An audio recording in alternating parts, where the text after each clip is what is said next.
Pod. I'm Matt Gould. And I'm Ryan Fish. And we've got a big one for you today. Yes, wrestling happened, and we'll get there. But the Gould-Fish Pod, as a unit, I'm going to throw you in here, Fish. We achieved glory in the disc golf. We swerved in our glory, actually. Yeah, we did. All over the place.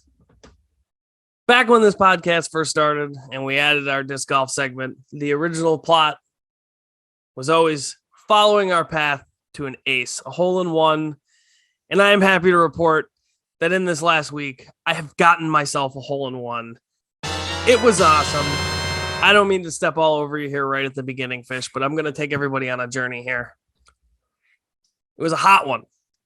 Had a day off, went early in the day, got 2 rounds in. First round, normal tees, regular distance. I was just average, in the worst possible way. I was -3 going into the final 3 holes, and I bogeyed all 3 of them to finish even. That's tough. But I felt good, other than kind of losing my focus at the end. So I said, okay, we're going to play the long tees. We're going to play the long tees round 2. And I destroyed the long tees, finishing -2 under par on the long tees for the first time ever. But that wasn't where my day was going to end. After coming home and regrouping from the blistering July heat or August heat, I guess it was still August at the time, I decided, all right, looks like it's nice and cool out. I'm going to go get myself one more round in, nice and easy, just enjoy it, get some more steps in. So I'm out there chucking, finally get around to hole 11. Like, this looks like a good hole to try out this new disc that I was just gifted. A T-Bird 3, for those of you who are disc golfers. And I absolutely crushed this thing down the right side of the fairway, playing a nice little hyzer backwards, and that thing crashed right into those chains and stuck. And the celebration was on. I had 2 or 3 witnesses out there with me who were there getting the twilight round in as well. Everyone jumped for joy. Greatness was witnessed by all. And so I can say with pride that here at the Gould-Fish Pod, since the pod has started at least, we are officially up to 1 on our ace counter. 1. And it's marked hole 11 at Knock Knolls. Oh, yeah. We'll throw a pic. Next time I go out, actually, I have a picture. I'll post a picture on the Gould-Fish Pod. They got a little sign for everyone who aces the holes. I wasn't the first. I won't be the last. But God damn it if I'm not a part of the club now. You are part of the elite club at that point. How did you get anything in this week? I did not. It actually rained like every single day at some point. So it just was never a good timing where it's just like when I went and I was like, it's a little soggy out. I don't want to get it in. And then the next day it hasn't rained. And then right around 3:00, some thunderstorms roll in. And I'm like, man, I just can't win. So actually this whole week, I have not even been able to do anything outside. You were a victim of the spot showers. Yes, I was. Well, you're next. I can feel it in my bones. Once I do the too. rain settles, you're getting one. The disc golf gods wanted me to have a week off, a week break, to get my mind right, get the body back in shape, go through the drills, get the release point down, and then I'll be ready to rock and roll. Well, we're all going to be looking forward to when you have that one to report because it's coming. I can feel it. As far as wrestling goes, there's not like a ton of news or anything. So granted, there was some Triple H Raws and some Triple H SmackDowns, and I did have a chance to watch a little bit of it. And here's the thing. It's wrestling.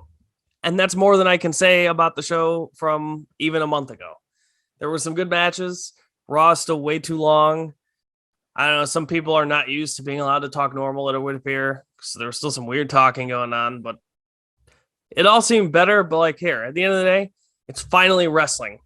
And now they've got a long way to go now that they've decided to actually do wrestling. They actually had over an hour's worth of time of wrestling on the show. And in previous Raws for 3 hours, if you got 60 minutes of wrestling, that would be considered a great week. And it's a 3-hour show. So the fact that there's at least wrestling going on means that there is an improvement, but it's going to take a lot to get me to sit down for 3 hours on a Monday night and watch the entire thing without a DVR remote in hand. So I don't know if anything qualifies as news. I don't really have an opinion on the Raw or the SmackDown stuff that I've seen. And you know what? I think people need to learn it's okay not to have an opinion on some of this stuff. And also watch what you want to watch too.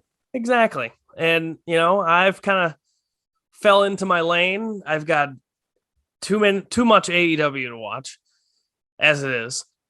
And I'm trying to catch up on the G1, which I'll have to do an official update on the G1 and all the stuff that I've watched. I'll rank my G1 matches at some point. But I'm still behind, and so I don't want to get into it. And then by the time this is out, I'm even further behind. So when I'm all caught up, I'll have a top 5 G1 matches. There you go. Probably next week. I'm only, I think, 2 days behind now. I've done some work this weekend, but we can jump right into some AEW talk if you're ready. Yeah, let's do it. The first thing we watched was Dynamite from this past week. And you know what? I actually thought that Battle of the Belts was one of the better was probably the best Battle of the Belts that they've had. So I'm not sure where I rank AEW Dynamite, whether it's above or below the Battle of the Belts show, but I really did enjoy this Dynamite this past week. I did too, and I can understand the dilemma, and for me personally, I think the Battle of the Belts, one, it was only an hour long, but that helps. It was also just action, and it felt like it was just literally the time flew by, and it just was such great wrestling in such a short amount of time. It felt really good to watch it. So yeah, I feel like that's what they were hoping the Battle of the Belts shows would be, and they took them 3 to get it down. Third time's the charm. Third time was the charm. But we'll get to Dynamite here, and we'll start with the opener. And part of the reason why I like this Dynamite so much is because after the Orange Cassidy, they got Orange Cassidy on my screen and out of the fucking way, and it was all uphill from there. What did you think of this Jay Lethal Orange Cassidy thing? Dude, Jay Lethal is just incredible. Jay Lethal is so good. He's really remarkable, and he has had one hell of the past 2 weeks. He sure has. So, I mean, what he's been doing is actually, I don't know, I haven't really watched Jay Lethal to say it's been his best work ever in his career, but right now, dude, he is firing on all cylinders. I think the amazing part about Jay Lethal is that if you let him cook, it's the consistency.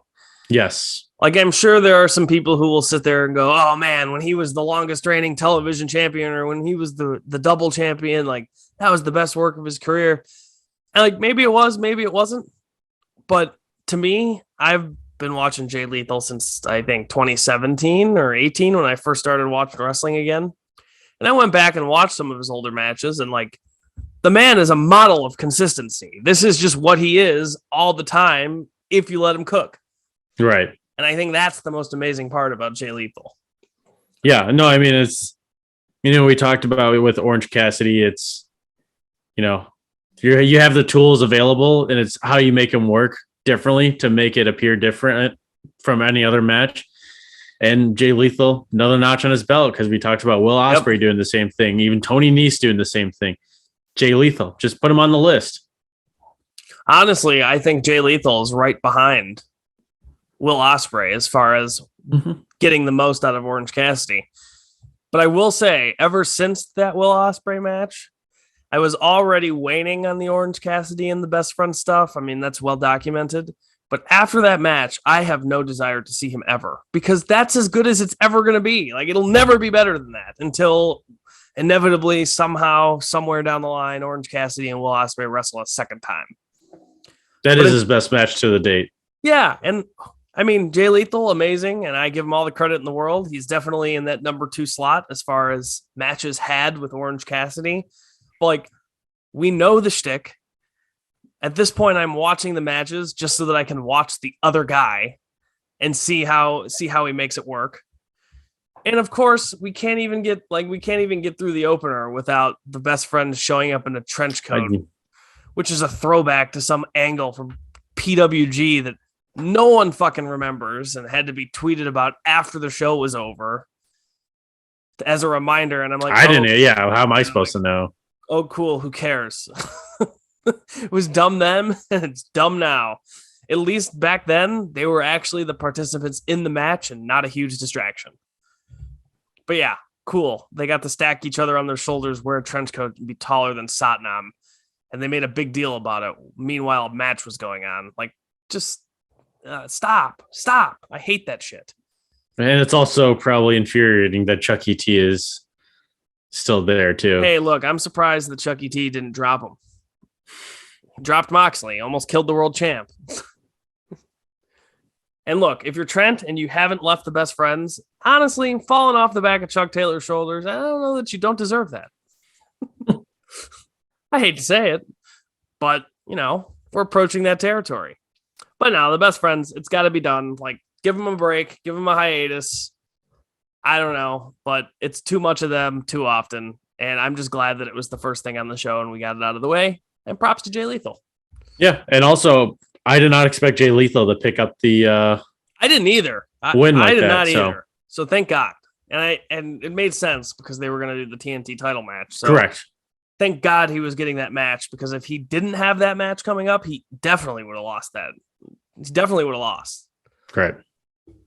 And then lastly, I'll just say this. I'm not a big, I think people who go on Twitter and post about stuff during the show, I hate to break this to you, but you're in the minority and your opinions don't matter any more than the people who aren't sitting there posting endlessly during social media. But there's one comment that I've kind of dismissed for months and months and months now. Mm-hmm. And that's when shit like this goes on. Someone will point out, ooh, it's a sports-based presentation. Wow, this is totally sports-based. And I used to just brush it off and be like, dude, to a degree, it is wrestling and there are rankings and blah, blah, blah. But the rankings have never mattered less. And yeah, you know what? If you're going to call yourself a sports-based presentation, don't stack two guys on their shoulders and put a trench coat on them. Nothing sporty about it. So those comments to me finally have credence after, some sort of validation. Oh yeah. So there's your validation. If you are one of the sports-based presentation tweeters, you got me on your side now. Picked up a win this past week. You got a huge win this week, but we skip ahead to something a little more important, I would say. Yep. And they had the beatdown after the match. Who cares? And then they challenged the match or whatever. Wardlow needs to stop saying "Welcome to Wardlow's World." Not everybody needs an intro catchphrase before they start speaking. I mean, Jesus Christ. They're just, as bad as the WWE taglines that everybody has to use. Next was one of the more significant storyline things I'd say on the show. And that was story time with Adam Cole. And just a brief rundown of this. Adam Cole, was really a short segment, but Adam Cole came out there and explained why he came to AEW. He defined what loyalty meant to him and then said, look, Matt and Nick, we know you want to enter the trios tournament, but I'm not medically cleared. Kyle's not medically cleared. And if you're not going to pick Bobby Fish, well, then you're not going to do the tournament. And everyone was like, whoa. And, Adam Cole, so good at this kind of stuff. He backtracks and goes, well, okay, hold on. I'm not using my words right. What I meant was you won't be physically able to. And as soon as he said that, the whole crowd knew what was going on and the beatdown commenced. And God bless the little kid that they cut to in the middle of who was just, his heart was broken that Adam Cole turned on the Young Bucks. And I loved it. And then Bobby Fish in an interview after the fact, without actually saying this, basically said, fuck them kids. Said it was good that they broke up and that he did not care that the kid was upset. But that was kind of the segment, and it was wrapped up by Adam Cole going to severely injure Matt Jackson when former friend and ally of the Young Bucks, Hangman Page, ran down for the save. But he only hung out there long enough to help Matt Jackson up, and then the Hangman, he was out of there. That was enough cowboy shit for him. What did you think of all of this? I thought it was quite monumental and somehow packed into a very tight. Yeah, I was going to say for maybe a minute and a half, that thing was a roller coaster. Definitely one of the biggest storylines in, I wouldn't say in all of wrestling, but it's when someone with the Young Bucks that obviously goes with BTE and just has a long-standing history, with each other, the Young Bucks do a phenomenal job of telling that story. So it just makes not the rest of the show less, but it's damn, this was so good. And you kind of want it to end that way. Yeah. I just think of all of the people they give TV time to, and how like it's just we've really only seen the Bucks in backstage segments and doing little things here, and it's amazing the impact they can make in 3.5 minutes, whereas some of these other people are given long promo times or matches that go through a commercial break, and they just don't achieve the same effect as the Bucks of Youth doing an angle like that. Right. Moxley did a promo about who his potential opponent might be. It was good. He doesn't care. He's going to beat the ass of whoever doesn't care. Yeah. Which, great attitude. I love it. And then after that, let's recap this Jungle Boy thing real quick, because Jungle Boy, look, first of all, he and Luchasaurus, they plotted an ineffective plan to get at Christian Cage a couple weeks back. And then Jungle Boy redeemed it by cutting a heck of a promo. They have a great promo, yeah. Absolutely saved it. And then this week, I don't know. I was not going to be able to root for Christian, but Jungle Boy did attempt to commit vehicular manslaughter on this show. Tried to run Christian Cage down with a car. And of course, all of a sudden, security decides to do their job this time, and they wrangled Jungle Boy quickly, and Christian demanded he be arrested. What did you think about this attempted murder? Christian's right. You should be arrested, but but if this boy from the jungle is driving like an SUV, I can understand why that he's driving so recklessly. Oh, God. I can't believe we witnessed an attempted murder on live TV. Can you believe it? That was pretty crazy. Tony Schiavone was just in the middle of it, too. Yeah, dude. Tony, I swear to God, man. That poor guy. Somebody needs to pay him overtime. Yeah, hazard pay. The next match was Dr. Britt Baker, DMD, and Jamie Hayter picking up a win over Thunder Rosa and Tony Storm in what feels like the first tag team match that these two have ever won together. Yeah. I can't remember the last time that they've teamed and won. Jamie Hayter's the one that's taken the L's the entire. Oh, I would say Britt Baker's taken the L's. She's taken a couple. But this match was awesome. I really liked this match. I mean, it was good, hard-hitting, back and forth, excellent tag team. They had some... Give me more Jamie Hayter. Yeah, dude. And we did get it on Battle of the Belts, which I do have a slight gripe with that. But at the end of the day, this match, for what it was, God, all four of them worked their ass off, and I thought this was as good of a tag team match as you were going to get. Absolutely. Anything else to add on that? No, I was going to say, I'm more looking forward to talking Battle of the Belts with Jamie Hayter. Yeah. The one thing she killed it this week is Thunder Rosa did. I don't know how the hell Jamie Hayter didn't end up with a concussion of some variety on the Battle of the Belts. Is that what you're? Well, no. Well, that too. There was 2 instances in which I was like, how is she not concussed?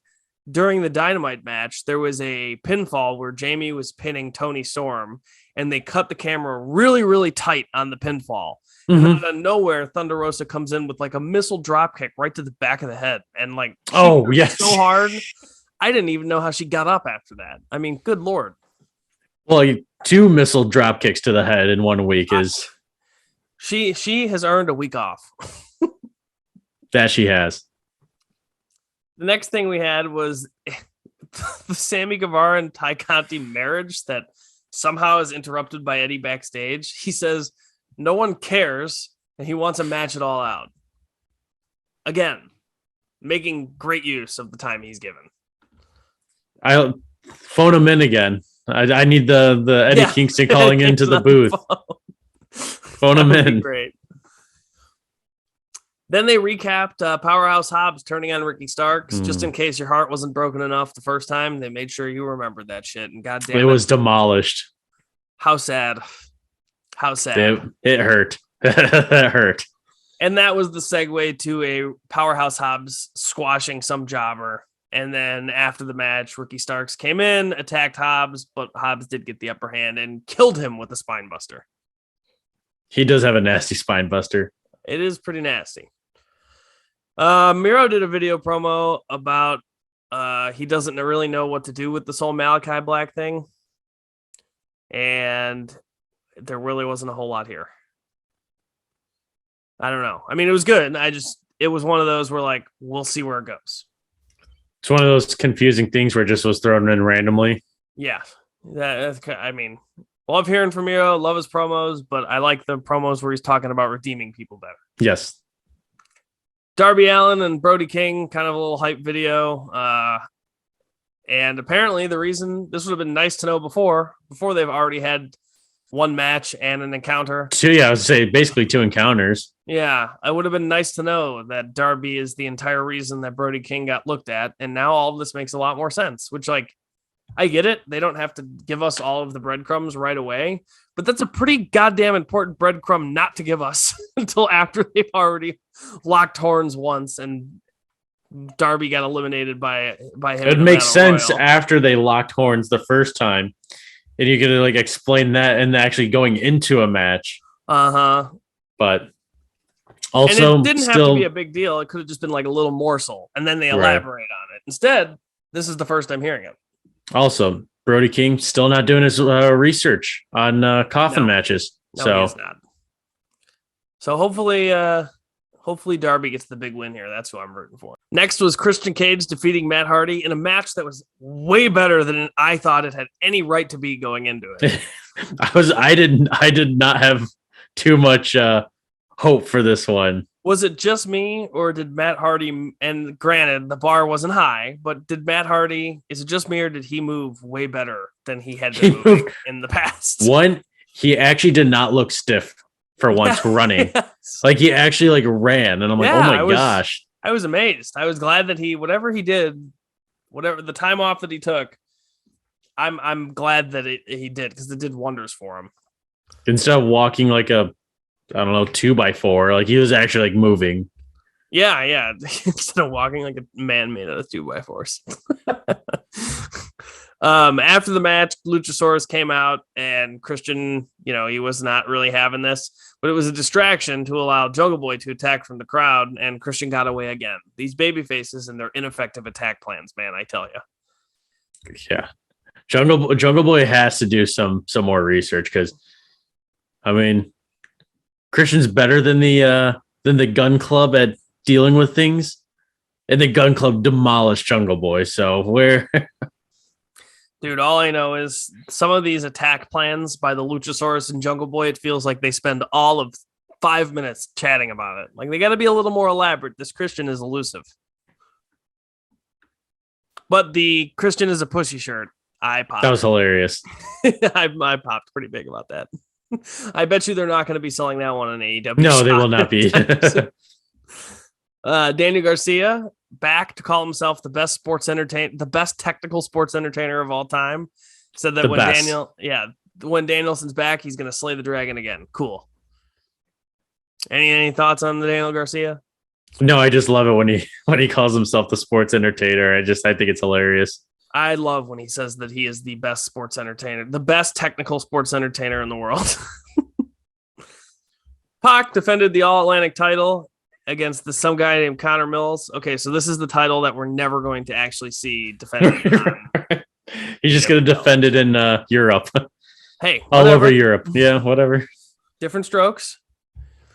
Speaking of different strokes, I would like to find people who liked the Ethan Page promo. Skip. Died. Fucking terrible. Skip. Buddy came out and got TV time so that he could complain about not getting TV time. That's all that needs to be said. I get it. He's a heel, but now you're wasting my time in something that's not entertaining. Whenever I see him on my TV now, skip. I don't care. I can get behind that. And then this fucking Stokely Hathaway guy. He started strong with this whole Lee Moriarty recruiting. Horrible recruiting tactics. And now he's not. Now he's gone in the wrong direction. Also, I mean, he has Jade Cargill and Lee Moriarty. Yeah, perfect. Why don't we throw Ethan Page in there? And then you throw Ethan Page, and I'm like, all right, come on. What are we doing? And I already am not the biggest Stokely fan anyway. So, there's so many people on the show, and it feels like we're going out of our way to incorporate segments where he recruits no names. What? Don't get me wrong. I love Lee Moriarty, but he's not a mainstay on the show. And this is someone that Stokely Hathaway want. Isn't it a babyface move to recruit the undercard guy because you think you can bring him to prominence? It's not a heel move to go. A heel move would be to go out there and recruit people who are already close to the top or at the top, because you don't got to do any work. Christian has already exemplified this. He already showed us how this works, and Stokely is blatantly the going blueprint is there. Exactly. He was handed the blueprint, decided to build something else freehand instead. God damn it, Stokely. Anna Jay was backstage, and Matt Menard said Jericho would be Le Champion again. He also said that's every time he says, you know what gets my nipples hard, Tony? Cool Hand, Ange, and his little pocket knife thing, like his pocket knife comb. These two guys are the best. I think it's weird that Anna Jay says that she's the sexiest and the toughest. I'm not sure what one has anything to do with the other. Like, she's just responsible for winning matches. Come on. I did like to make a point that Angelo Parker, we're the greatest faction in sports entertainment. Whenever they just throw the sports entertainment out there, it gets me every time. Yeah, I quite liked the act. I quite like the act that 2.0 has. I was a little skeptical when they first came in, but when they did that Sting and Darby match, they won me over, and they've done nothing but continue to win me over ever since. And that makes my nipples hard. Daddy Magic. Daddy Magic. Next was one of the craziest things I've seen in a minute, the dumpster match. That was wild. Claimed defeated the Gun Club. This was crazy. I mean, these guys, granted, they were all awesome. This was probably one of the best matches I've seen the Gun Club do.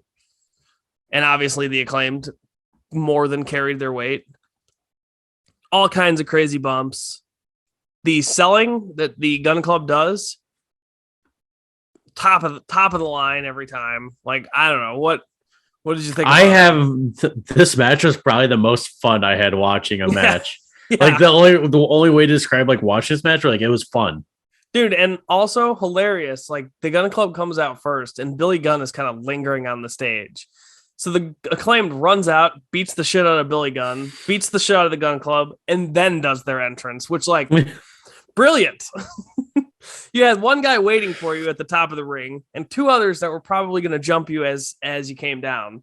So fuck it, take care of them, and then go back to your rap. Yeah. Which I think that was also a perfect payoff to us not getting the rap in previous weeks when either the Gun Club ruined it or the Acclaim just weren't in the mood because they needed to beat some ass. So this was the perfect, I thought, build to us getting that rap. And what a rap it was. He's been on fire with those. I will say, though, the match itself was crazy enough. What happened at the end, I never need to see it happen ever again. That looked incredibly dangerous, and I don't need any of those people being thrown off of a cliff in a dumpster and flipping around and metal and landing on their heads. Like, I feel like too many things could have gone wrong, even in a safeguarded environment. And I love the Ass Boys. Please do not use them as human rag dolls like that. That's so uncalled for. They won the match and locked the door.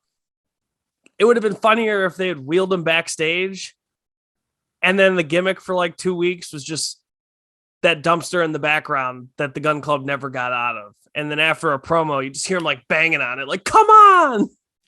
Like, well, I was gonna say you put it next to the real dumpster, and then the dumpster truck can, do whatever. Oh yeah, sure. Use some movie magic so that they're not actually getting dumped on their heads in a dump truck or a dumpster. But aside from a little bit of danger, which it is pro wrestling, I thought that that was quite a fun time watching that match. I did. It was fun. And that brings us to the main event of Dynamite, which was interim AEW World Championship eliminator match, which is, God, just too much of a mouthful. Chris Jericho defeated Wheeler Yuta. And again, like Jericho, it looks just as good as he's ever looked. I think he's done fucking outstanding since kind of figuring out his health issues.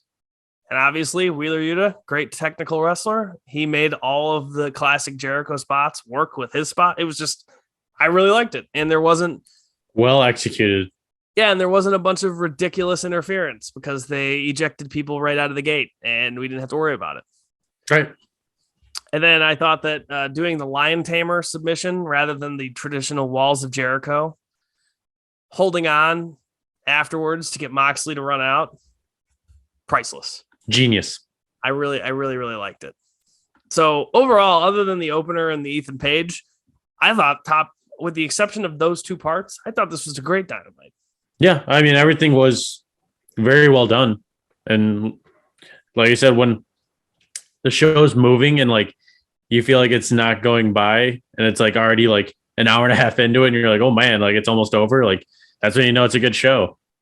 Yeah. And that's all anyone has ever asked is like, yes, they're going to do their crazy and wacky things, but make it make sense. Keep it simple. And the guys that you have on the show are talented enough to make that alone work. Yep. No, I agree.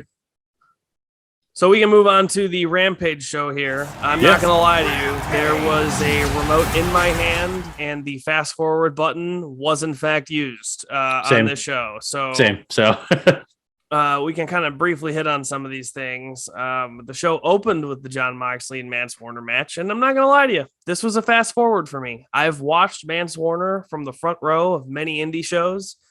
I watched him from up close when I worked with MLW.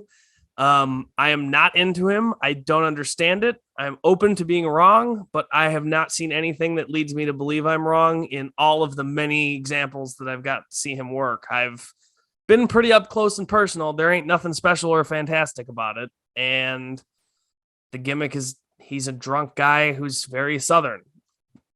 And then wants to brawl. Like he wants to brawl, but he's not as good at it as people who aren't even brawlers.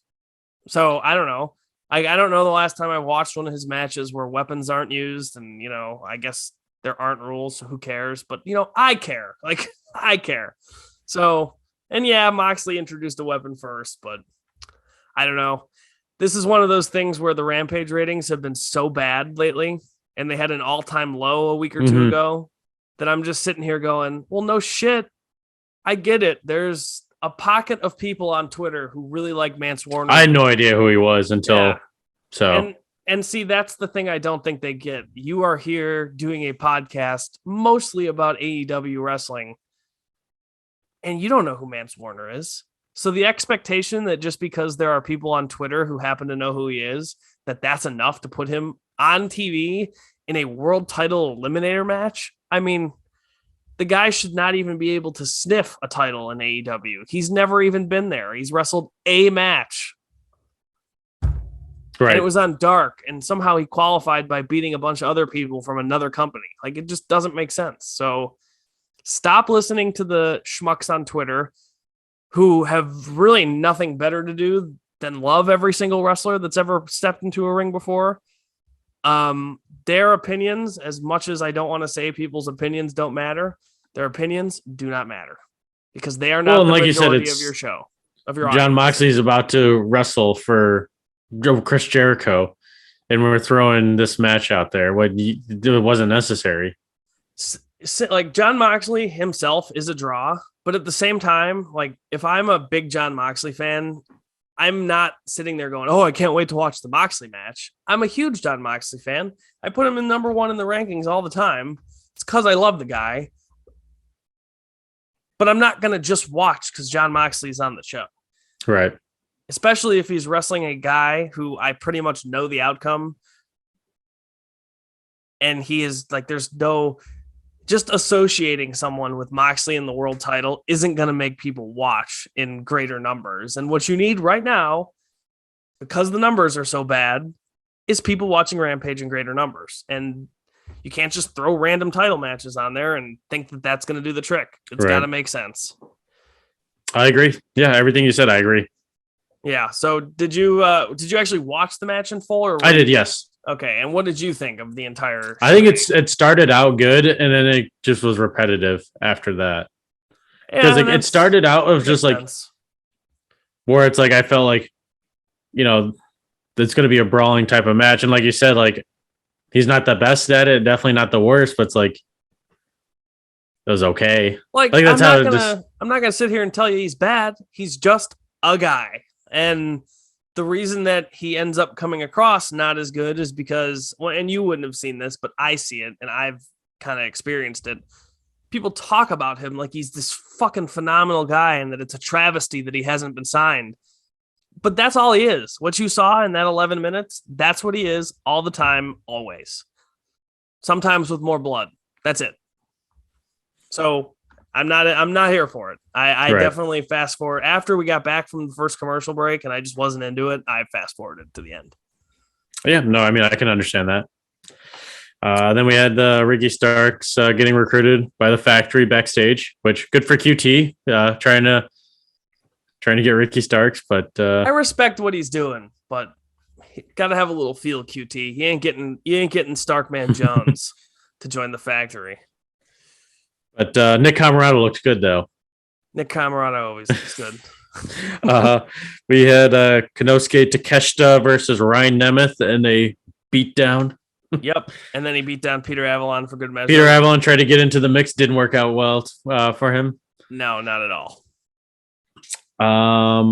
Then we were something with backstage with Orange Cassidy and Best Friends and Danhausen about the trios. Cool. Yep. I guess. They're going for the trios belt, sounds like. Which you would expect them to because they are a trio. Yeah. The only highlight of this was Danhausen not understanding that a trio means 3. Yeah. And he's dressed up as a doctor and they called him Dr. Danhausen. Yes. And I loved that he took the mask down and acted like, oh, now that my mask is down. Oh, see, it's Danhausen. As if we didn't fucking know who it was. The guy's face painted. He's got a pretty distinct look. I think you could throw a couple masks on there and we'd still get the idea. Then we had the Madison Ray versus Layla Gray match. So Madison Ray is actually very good. I think she's had many good matches, and it's nice that she is there to help out. And Layla Gray was fine, but like most of this match it felt like most of the match took like a commercial break. Mm-hmm. And when they came back from commercial break, we had only about what felt like 2 or 3 minutes, and then it was over. Yeah. So it was a quick one. It felt like. And it was live too. So it was an 8-minute and 25-second match. And I feel like we only actually got to see half of. Right. So the jury's kind of still out. Like, I don't know. It might have been good. Maybe the people in the building who didn't get interrupted liked it. Can attest to it. Yeah. But it was to set up the Jade Cargill thing. And it did. The new thing is we're going to put actually talented workers against Jade Cargill and see who can get the best match out of her. Hope for the best. Maybe Madison Rain will be it. Then we had the Lucha Bros, Andrade and Rush video packages getting ready for their tag match, the Tornado tag match. That's going to be unbelievable. And scary at the same time. But it's going to be terrifying. Absolutely terrifying. Yeah. And then for the main event, we had Swerve in Our Glory versus Tony Nese and Josh Woods. Keith Lee is so good at this pre-main event interview thing. I just love him.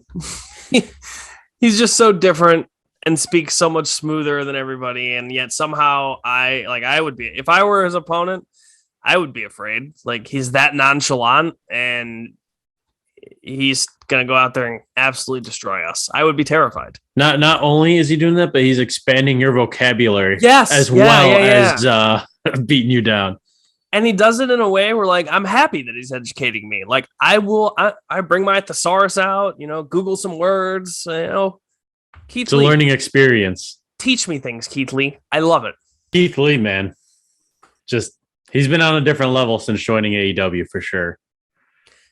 He's allowed to be Keith Lee. And, like, when you're over, you don't have to do as much. And yet he still is doing the most. Like, that bump through the tables. Oh my God. That was a wild spot.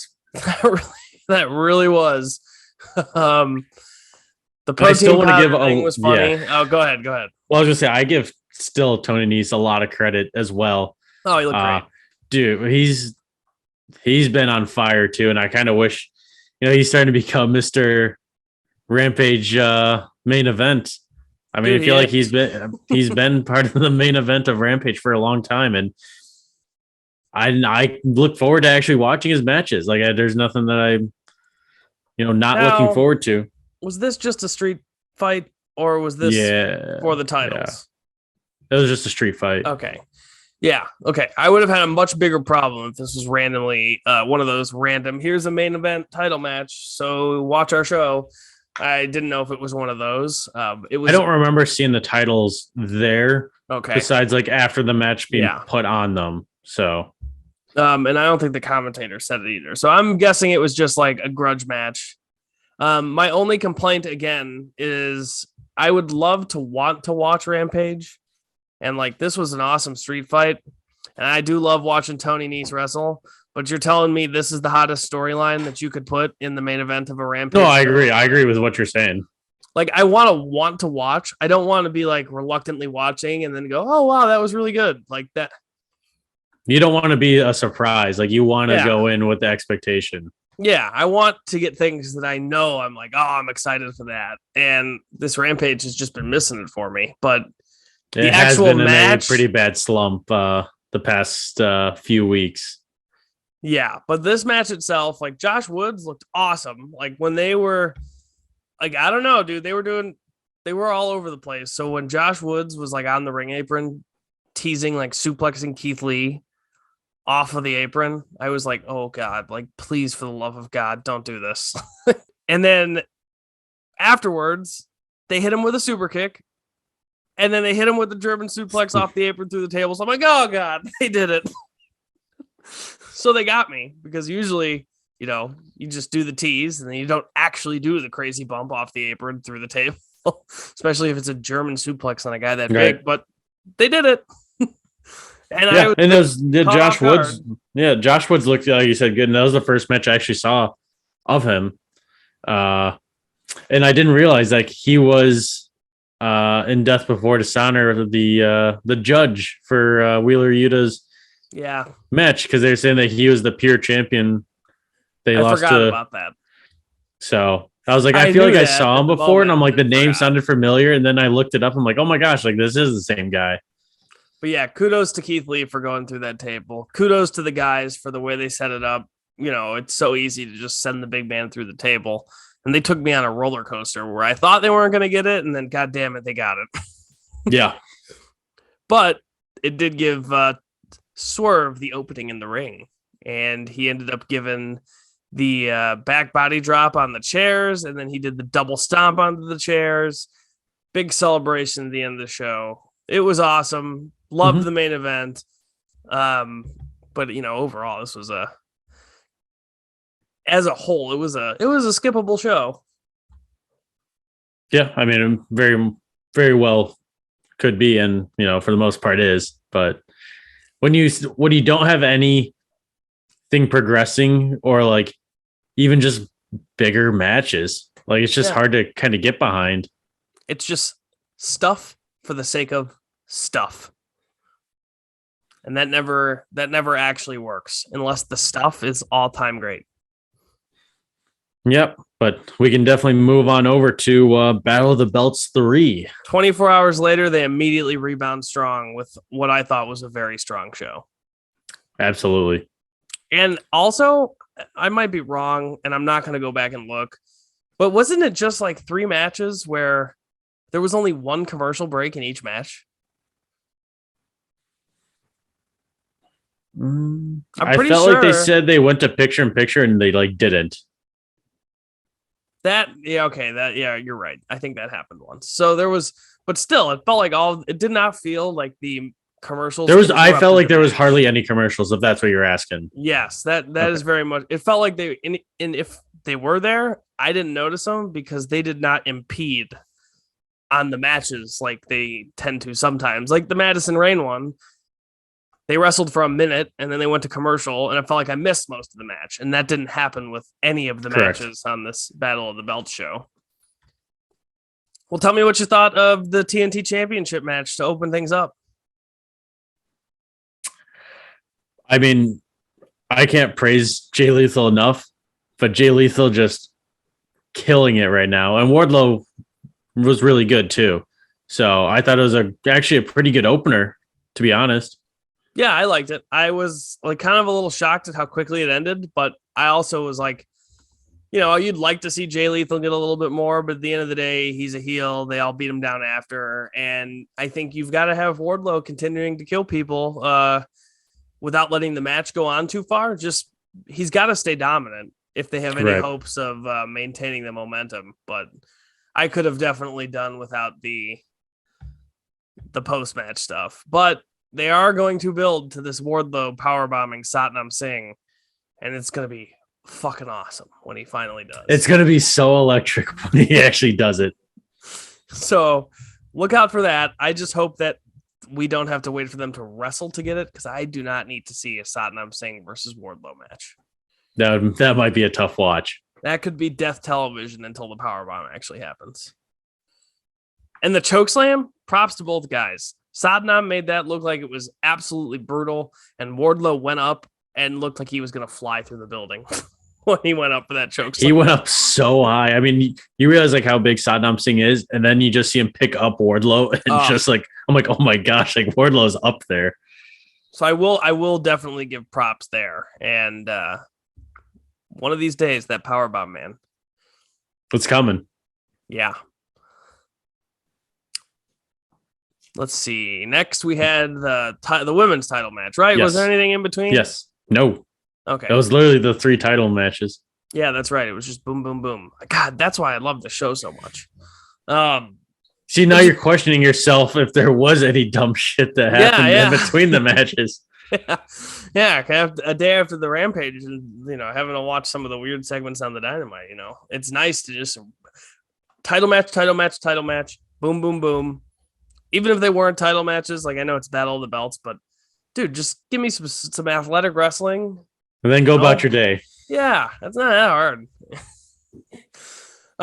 But this match was great. Your girl, Jamie Hayter, my girl, Jamie Hayter, absolutely killed it. I mean, Thunder Rosa did well too, but, this Jamie Hayter, man, every time we see her, what do we say? Incredible. Need more of her. She needs to be on TV more. And turn on Britt Baker. Yeah, that's the second thing we say. After we talk about how much we need to see her on TV, we usually go into this whole thing about how it's been so long and they don't even tease dissension, even though we've kind of been hoping for it for a long time. And the one thing that I'll say, again, it's a rankings thing. It's the BS about how it's a sports-based presentation. I love Jamie Hayter. I love watching her wrestle. I'm glad she got the title match, but that doesn't make it make any sense. Like, if this is where you were going, shouldn't she have been way more heavily featured in the weeks building up to it? Like, yeah, it's not actually the match itself that makes things feel underwhelming. It's the lack of a long-term meaningful build. And even if it was only a 4-week storyline where Jamie Hayter picks up a win, and then they do the tag team match and she picks up a win, and then they can go back and forth and maybe do some interviews. And then finally, like maybe Jamie Hayter oversteps her boundaries a little bit. And maybe she says something in a promo about the Good Doctor that the Good Doctor doesn't necessarily like. Just something to make Jamie Hayter stand out a little more than she did. Instead, it was like, oh, you pinned her? You pinned someone who isn't even actually the champion in a tag match? Boom, here's a title shot on a Saturday show. And that's kind of what makes it feel like that's my only complaint is it's Jamie Hayter. She's amazing. Let's put her up on that pedestal a little more so that more people are intrigued enough to tune in and get to enjoy the Jamie Hayter and Thunder Rosa match. I think you hit the nail on the head. But excellent match otherwise. And also, of course, Jamie Hayter, Hayter. God bless her and her head. Hopefully she's okay. She has a strong head. That's all I can say at this point. Getting not super kicked, but shotgun drop kicked in the head twice. Cannot feel good. That's so brutal. And then I guess that was it. Then we had the last match, which was the Ring of Honor World Championship match. Spoiler alert, it was amazing. Yeah, but this was incredible. Dude, the first 3 minutes when they were just doing a mat wrestling that was like 10 times more elaborate than your typical mat wrestling with some of the monkey flips and them climbing up on one another. Like they tried some stuff that if other people tried it, it would not look as good or as realistic as these guys made it look. And within the first 90 seconds of the match, I was already hooked. I was like, okay, this is already exactly what I expected. And then it went on for like 20 more minutes and just kept getting better. Yeah, no. And so there's one thing that like I loved about this match compared to like even some pay-per-view matches. And is the fact that like they did like all the mat wrestling stuff, but they really just got into the action right away. And I understand like there's like a build or like with, getting the crowd into it, but like you don't have to stand there for like 5 minutes walking around the ring when you can literally do this and get a bigger reaction. They accomplished all of the things you're looking to accomplish, but the presentation they gave it to us in, like the packaging they wrapped it up in, was just a lot more elaborate and far more entertaining to unwrap. Yes. But yeah, these guys are physical. The discus lariats and the forearms and the uppercuts and the power bombs and my God, the knees, Jesus. They literally had everything. And I love that the Blackpool Combat Club, they all share a set of signature maneuvers to do, whether it's the elbows or the stomps or whatever. You would think that would make them easier to plan for, though. So I don't know. Regal must be a real genius to be able to somehow train people similarly and make it harder for them to be scouted against. Yeah. But absolutely phenomenal match. And it was so quick, easy to watch. 3 good matches, 1 excellent match. God. It's shows like this that make you think it's easy to book a show. Well, it makes you look at Rampage and say, what the hell am I doing? Yeah, it makes you look at Rampage from literally 24 hours ago and go, what the fuck? The same guy came up with this?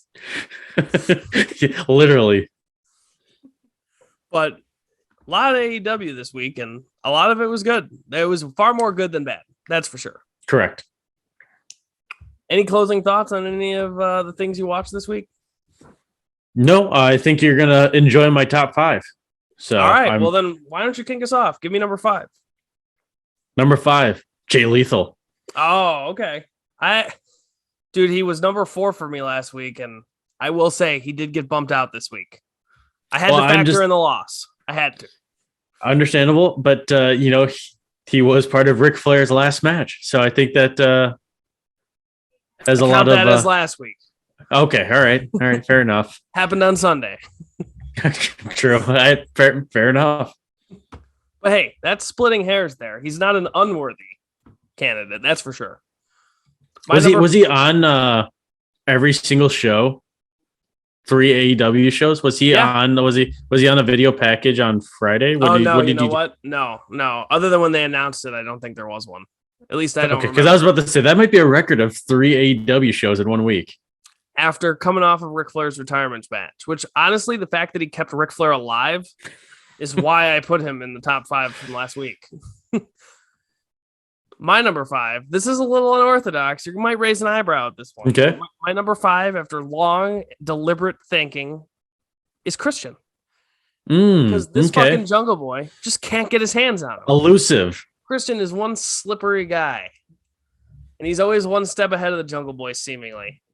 And he avoided death. He vehicular manslaughter attempted. Also, it's hard to not say that Jungle Boy should be arrested. I mean, he's usually right. That's the other thing. Like in this case, he was right. So that is a fair one. All right, coming in at number 4 this week. Again, titles. There was a lot of titles this week. Not only did we have Battle of the Belts, but we had the interim title. Then we had the Eliminator interim title. So many things going on. We had a bunch of titles again. So that it remained this week. All right, my number 4, Andrade and his family.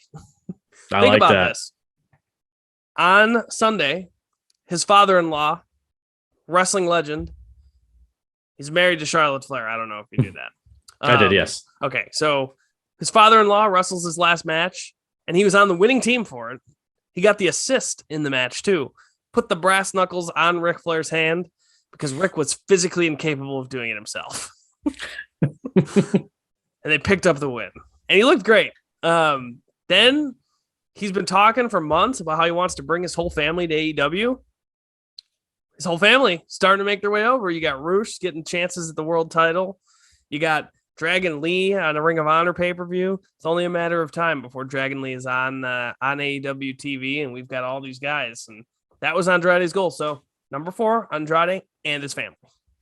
Playing the long game, Andrade. I like that. Yeah, he sure is. So coming in at number 3 this week, I bumped him down 1 slot. Okay. And that was FTR. I think they still need to remain in the top 5, even though they had a bye week this week. Hard to move him down out of the top 5. True. And you know what? I don't have him in my top 5 simply because people stood out more. But like, if there was an honorable mention, it's one of those things where they're 1 week away from being number 1. Correct. It's just they didn't do anything this week. So I had to get somebody else in there. My number 3 bumped down from number 1 last week, Jon Moxley. Took a little bit of a hit this week. Everything he does is still money.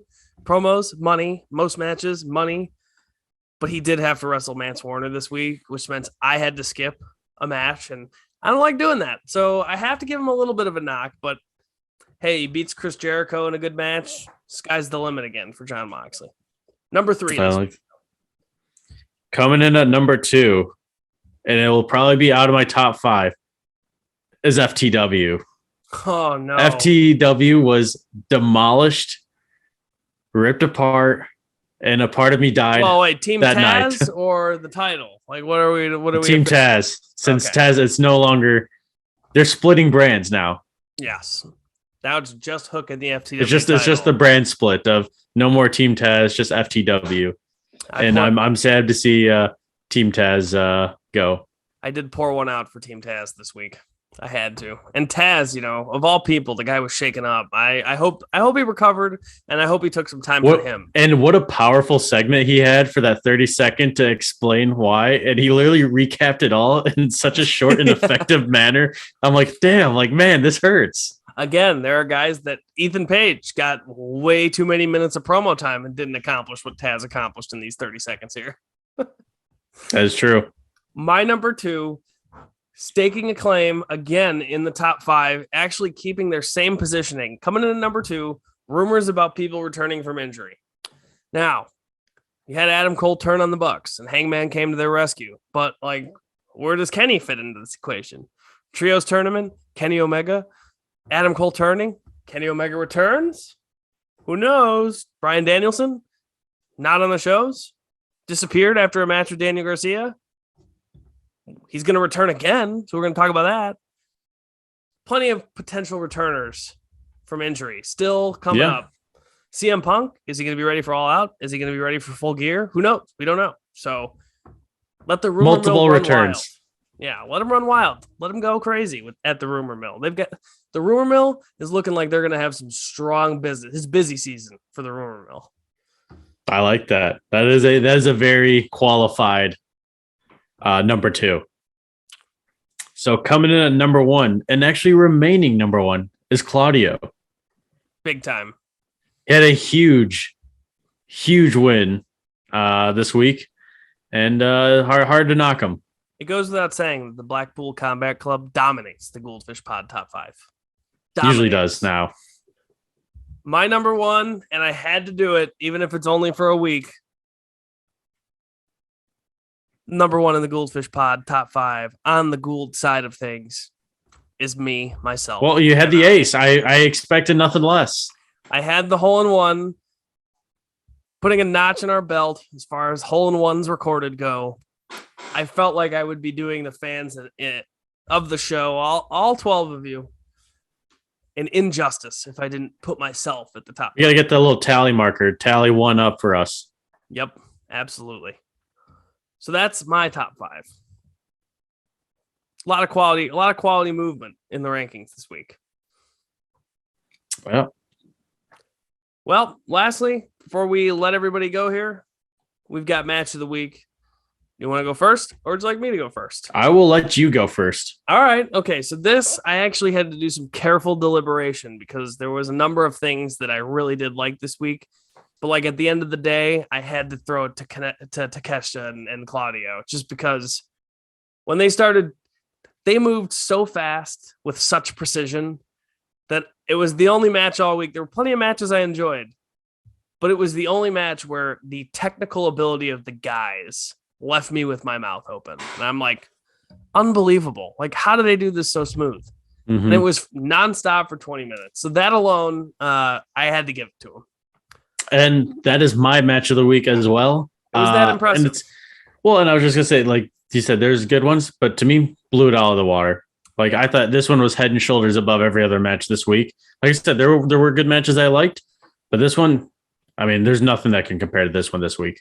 Yeah, I mean, until that match happened, I was sitting here going, I got to think about match of the week. I'm not sure what I'm going to pick. And then that match happened. And I'm like, oh, fuck. There it is. There's a match of the week. Usually, we have, 1A and 1B, similar. But, like, the past few weeks, we've kind of just been picking the same ones and it's just hard not to pick them. Hey, people work their whole careers to get the kind of chemistry that you and me got going on right now with the top 5 and the match of the week.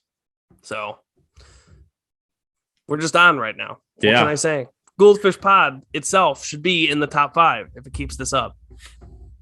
Well, we have the track record. We're getting the schedule. Strength of schedule is coming up. So put everybody into the spin cycle. Take a ride in the Matrix. Gould-Fish Pod being in the top 5 of its own top 5 rank. In the blender. Crazy. We'll be rent-free in people's heads. All we got to keep doing is putting in the work. We'll get there. One of these days. One of these days. Well, any closing thoughts for the people, Fishy? No, I'm good. I'm excited for, was it Quake by the Lake? Another specialty show. God, Jesus. I hate this. Just put on normal shows. God damn it. They don't feel special anymore. Give it a rest. Just a little rest. A little breather. But we'll get to that when we get to that. For the Gould-Fish Pod, I'm Matt Gould.